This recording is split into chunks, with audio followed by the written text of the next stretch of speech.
This is Science Friday. I'm Ira Flato.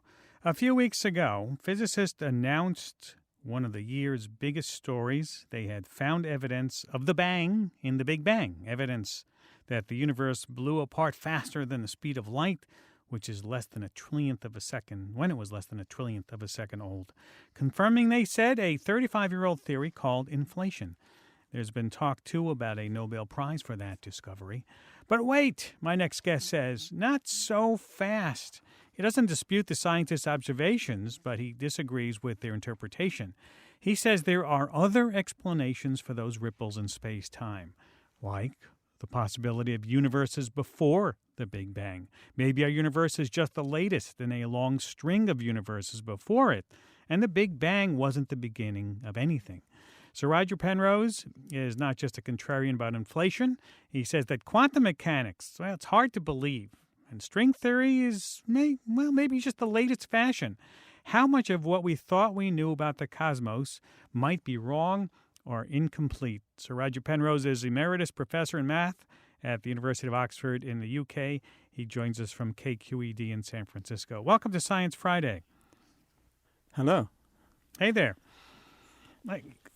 Sir Roger, you seem to have a whole bunch of problems with modern physics. Would that be fair to say? Well, there are several, yes, but I agree with most of it. Yeah. Yes. So let's talk about what you don't agree with. For example, You refer to inflation, that very fast inflation, as a fantasy. Do you still believe that?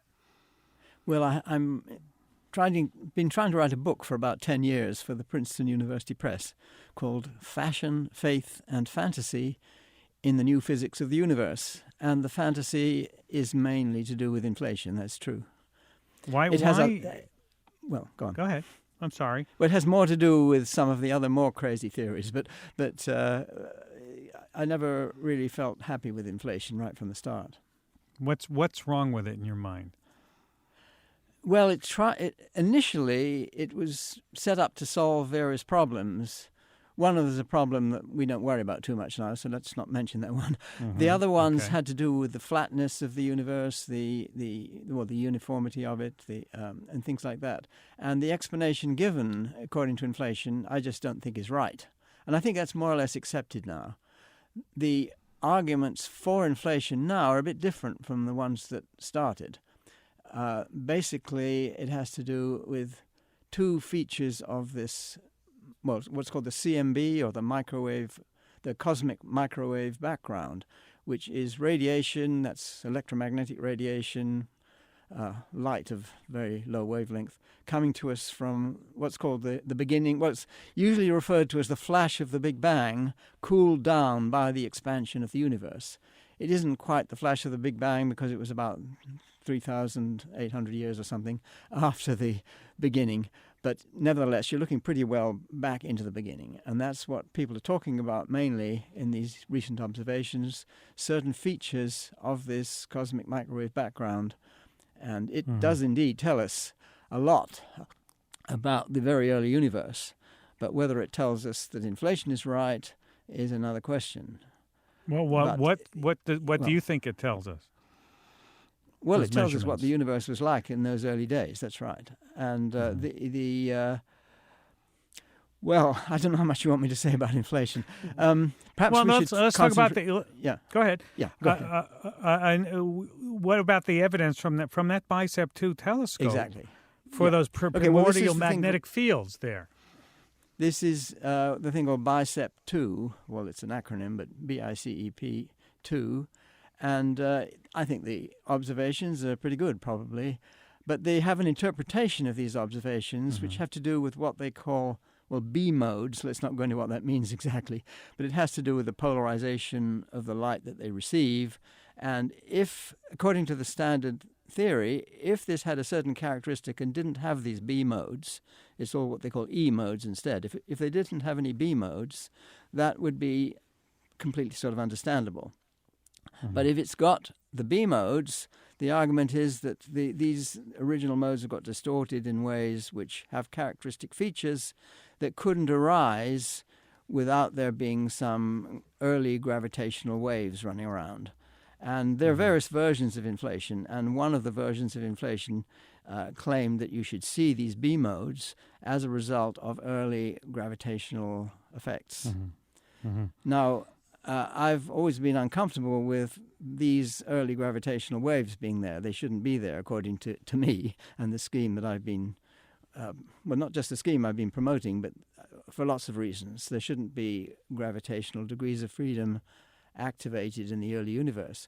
But there are other explanations for these B modes which don't require gravitation at all. They come about from some quite other reason.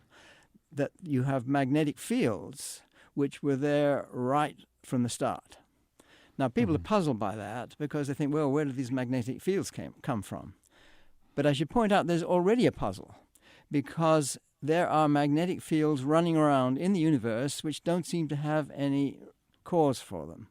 And in fact, there are these large regions of the universe called voids where you don't see any galaxies, they just seem to be empty. I mean, there may be dark matter out there, but there's nothing with any charge, nothing that could distort the electromagnetic effects.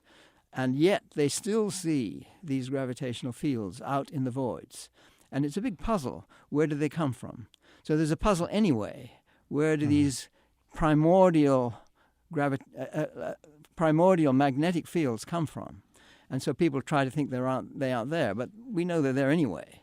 Mm-hmm. And the discoveries by the Biceps 2 don't assume that there were primordial magnetic fields. They think that it has to be some other effect. And the problem is if there are magnetic fields in the very early universe, where did they come from?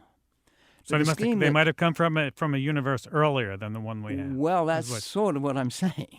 Yes. You see, there are several people who've promoted recently ideas which have a pre-Big Bang phase, and in particular Paul Steinhardt and Neil Turok, who've been and Gabriele Veneziano before them, have been playing with ideas where there was a pre-universe, if you like, to ours.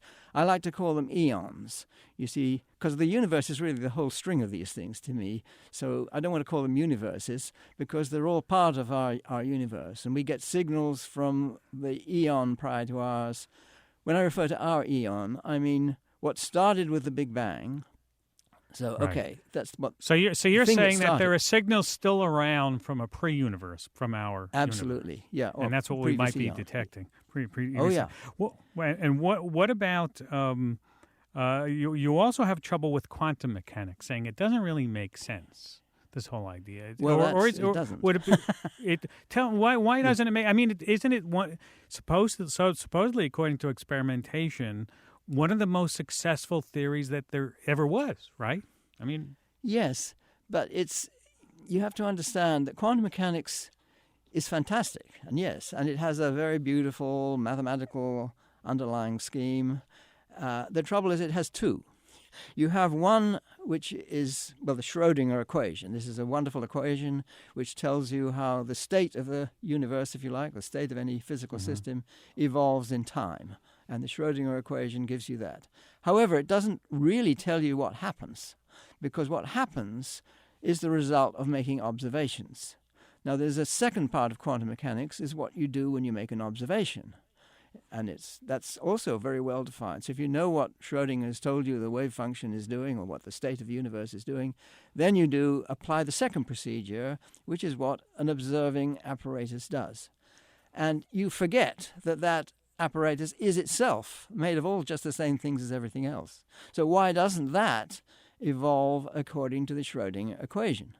Well, Schrödinger himself was worried by this, and this is why he introduced the famous Schrödinger's cat. He says, well, you could imagine a cat which was alive and dead. It would have to be, according to his equation, alive and dead at the same time. And he's saying, well, look, that's ridiculous. Cats aren't like that. So the theory is incomplete. I'm not just saying this is Schrödinger saying it. So he introduced this idea to tell you that the cat has to be alive and dead at the same time if his equation was the only thing. But there's other procedure. So it's incomplete. You're saying that parts of it are valid, but we don't have a complete enough picture of what's going on, which is sort of what Einstein said. Isn't what Einstein said? It's good enough for now, but there'll be something better later. But it's worse than that, really. You see, it's not just incomplete, it's actually self-inconsistent. Because if you apply the rules of the Schrödinger evolution to the apparatus itself that's doing the measurement, you just don't get the result of what the measurement does. So the theory is beautiful. It's got two parts to it which are in contradiction with each other. And it doesn't apply until you get the systems large enough. You see, quantum mechanics works incredibly well, but only when you don't move much mass around. When you start to move a significant amount of mass around, then the rules change and you have to go to this other thing. Anyway, that's the basic idea. Okay, let's move on to string theory, because it's something that you've called it a fashion. Well, that was the fashion part, yes. The faith part was quantum mechanics, if you like. Quantum mechanics at all levels. Mm-hmm. And string is that's just sort of the fashion of the day? Is that what you mean by it? Yes, but you see, there's caveats to it. I want to say that although these words, you think, fashion, faith, and fantasy, they're not what we should be using if we're thinking of physics. But nevertheless, they all play their role.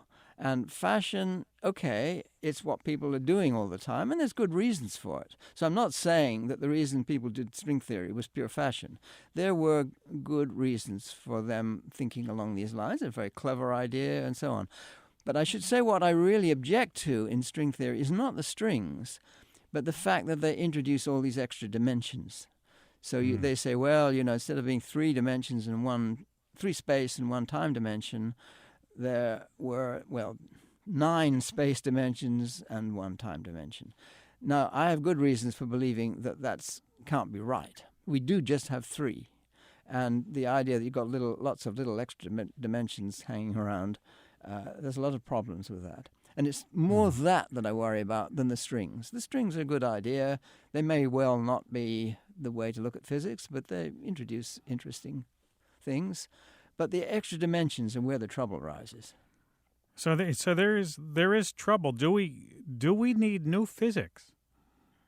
Yes, we certainly do. Tell what does that quite mean when you say we do?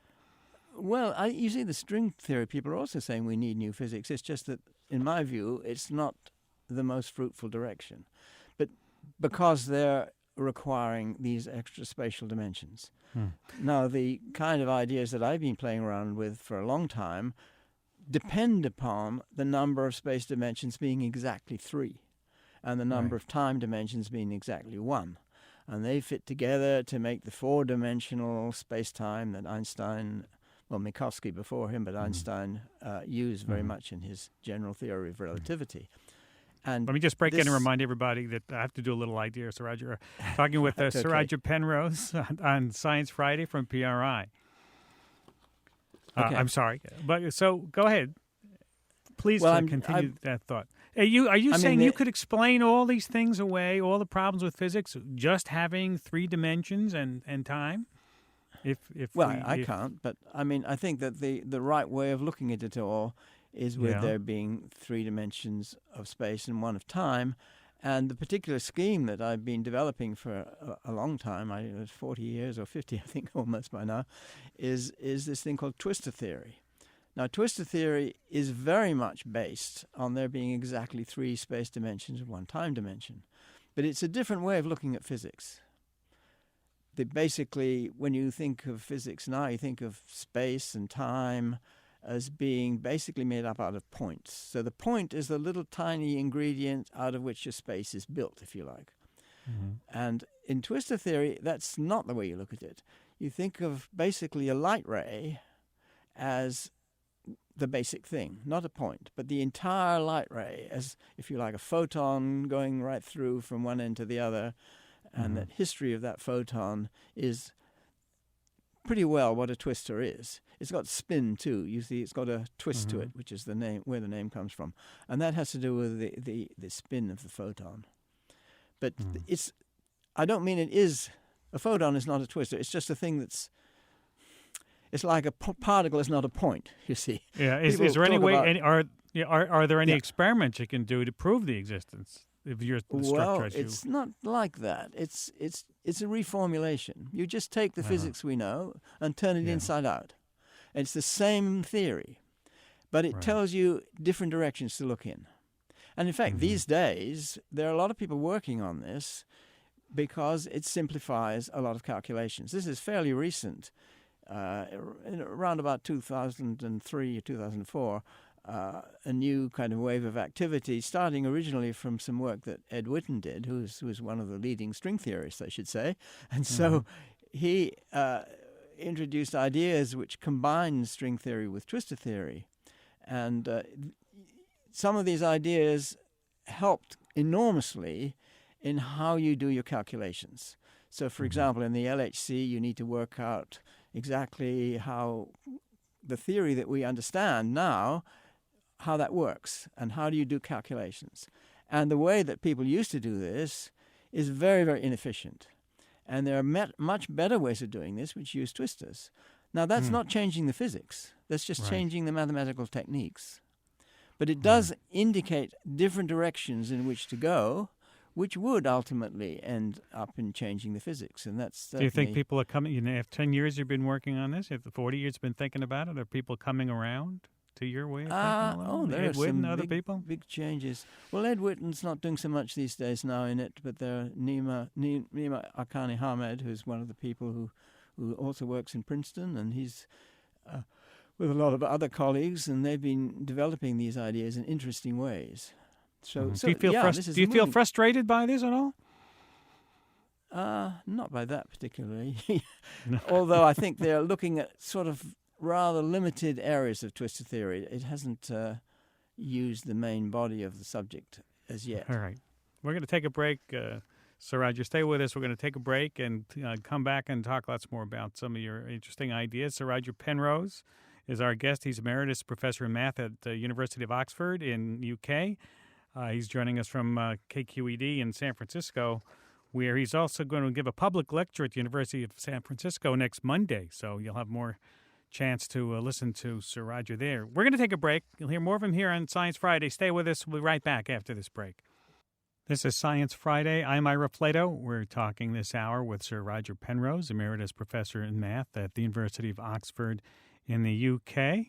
Let's see if we can go to the phones, take a phone call. Let's go to Chris in Richmond. Hi, Chris. Welcome to Science Friday. How you doing? Hey there. Hey.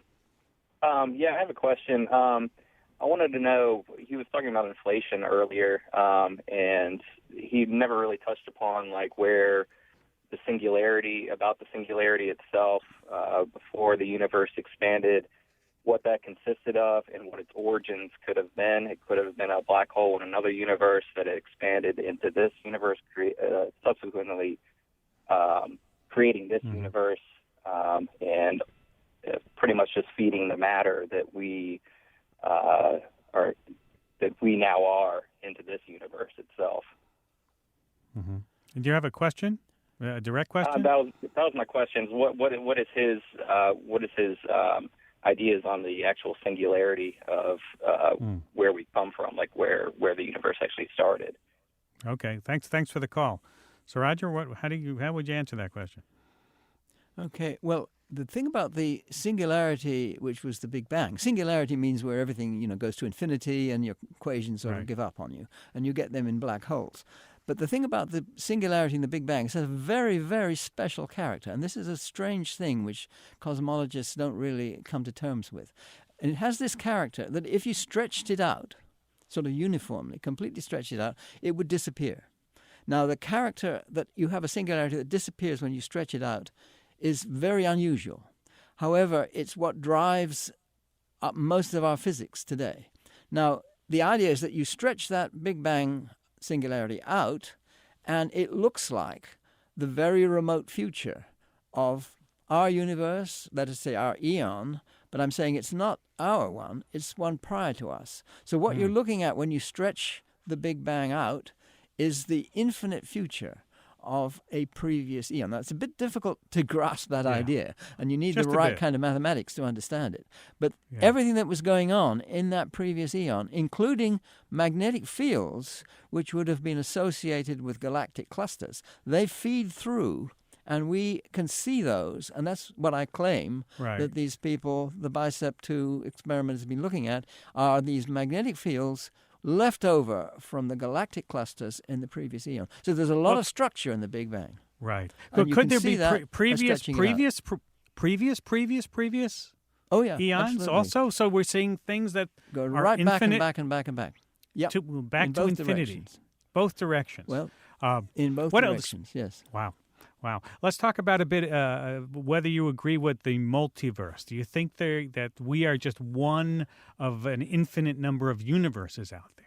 Well, you see, this is a different scheme. And you may say, well, it's a bit like a multiverse because you've got all these universe eons and things. But you see, when people talk about multiverses, they sort of think of them sitting next to each other in a way. So these different universes are out there beside us. And I'm saying, no, it's sequential. There were these different eons before us, and there's a lot of evidence. You can see the signals coming from great big collisions between black holes. And we know that happens because we have a huge black hole in our galactic center, and we're on a collision course with the Andromeda Galaxy, which is another one which is even bigger than ours. And it's quite likely that they will collide. And that effect will affect the next eon. And what we're looking at are signals of this happening in the previous one. That's what I'm claiming. I see, but but as far as the idea that we are here and life has been able to arise in our galaxy, our solar system, our universe, is because we are one of an infinite number, that multiverse they talk about, which is the Goldilocks universe. We just happen to have the right conditions for all of it. What's your opinion about that? Well, I'm not so... I mean, it's a different take on it in my scheme. Yeah. Because, you see, you want to have something which propagates. And the conditions being right for us were right for us because they were right for the one before, and so on. And it's not as though we live... You see, it's a completely different set of ideas. When people talk about multiverses, they think, okay, there are these parallel universes, and in some conditions they're not right, and the next one on is no good, the next one beyond that's no good, and so on, because the numbers are wrong, and it's only right in our eon, our universe. But I'm not taking that picture. I'm saying that it's when it gets right, then it propagates and continues to propagate. So that the next eon after hours, then if there's an eon after hours, they'll have the right. That will have the right conditions too. Yes, that would be the view. And there would be one. So how do we get out of this conundrum that you say that we need new physics? Where do you think? The usual way. We look from observations. We find puzzling observations, and then some people come up with bright ideas about theories which might explain that, and it'll be the same. Mm-hmm. What about you had a classic paper with Stephen Hawking in 1970 on the singularities and the physics of black holes. And Hawking said recently that black holes are more gray. They should be more gray than black because, yes. It's a nice way of talking about it. Do you agree with that? Yeah.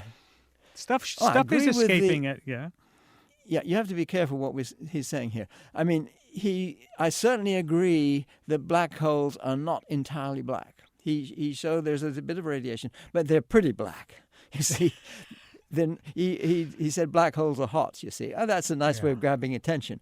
But they're very, very cold. The hottest black hole in our universe, our eon, if you like, that we know about would be black holes which come from collapse of stars a bit more massive than the sun. How hot are they? Well, think about the coldest temperature ever made on the Earth. That's about how hot they are. And the bigger ones are even colder. So they're not hot. They're not very gray. They're pretty black. But they are gray enough that when the universe expands and expands and expands and gets colder and colder and colder, those cold black holes will be the hottest things around. And when they're the hottest things around, they will decay away and evaporate away, as Hawking said, and they will disappear eventually. It takes about a googol years, 10 to the 100 years, if you like, for the biggest ones to go away. That's a long time, but not very long if you think about eternity. Do you think we're ever going to discover what that dark energy is and why it suddenly kicked in? Now, there are two things here. There's the dark energy and the dark matter. Right. Now, they're both there, in my opinion. The dark energy, so-called, I don't like the term, dark energy is exactly, in my view, what Einstein put forward in 1917, for the wrong reason, admittedly. But he said, well, look, there is one thing you can change, one way of changing my I'm Einstein talking, changing my equations by putting in this term called the lambda cosmological constant. And then he thought, he put it in, and then he took it out again. But once you suggested it, it's stuck there. So it's in all the cosmology books, and we know what to do with it. And what we now find by these wonderful observations of different supernova stars that Perlmutter and Schmidt discovered, and they find, yes, there is a cosmological constant. That's fine by me. So that's, in me, it's not a mystery. There's a mystery, if you like, about why it has the value that it seems to have, but it's not a mystery that it's there at all. Do you think we'll discover what? Do you think we'll discover ever what the dark energy is or where it comes from? Well, you see, I think we know what it is. It's the cosmological constant. Now, you see, what we don't know is why it has a particular value. Well, does it have a particle attached? Does it have a particle attached to it? No, not dark energy. No, it's just a number. That's all it is. Whereas dark matter is just quite a different. mathematical fiction that we use to explain something we don't know. It's just a term in an equation. I mean, I think that's but it has the no wrong real way of looking at it, to look for a particle or something like that. A lot of people do that. Is it real or is it not, or is it just a number in math? Yeah, it's real. It's real. Yeah, sure. But we don't know what particle is attached to it to create a field? No, there's no particle attached to it because it's a number. You see, to have a particle, you need the thing to vary. You see, it's a constant. You say take the Higgs field. Now, the Higgs field, that's a field. It can vary. And so you get a particle attached to it. I mean, it's a bit more complicated with that. But there's nothing wrong with having a field like the electromagnetic field. It varies as a photon. That's so it's like pi or something. It's just a number. That's if you like. Something like of, that. Yeah, sure. of nature. I mean, we don't know what the number is, why it should be the particular value it has. That's a mystery that we don't know yet. Yeah. Well, Sir Roger, thank you for taking time to make our hair hurt a little. It's always good to do that. And I know you're going to be giving a lecture at the University of San Francisco next Monday, and we have more information 6 o'clock on Monday. Yep. Have more information up on our website at sciencefriday.com. I'm sure it's going to be very interesting. Thank you for taking time to be with us today, and good luck on that book. That's 10 years in the making. Thank you very much. My pleasure. Wait for it to come up.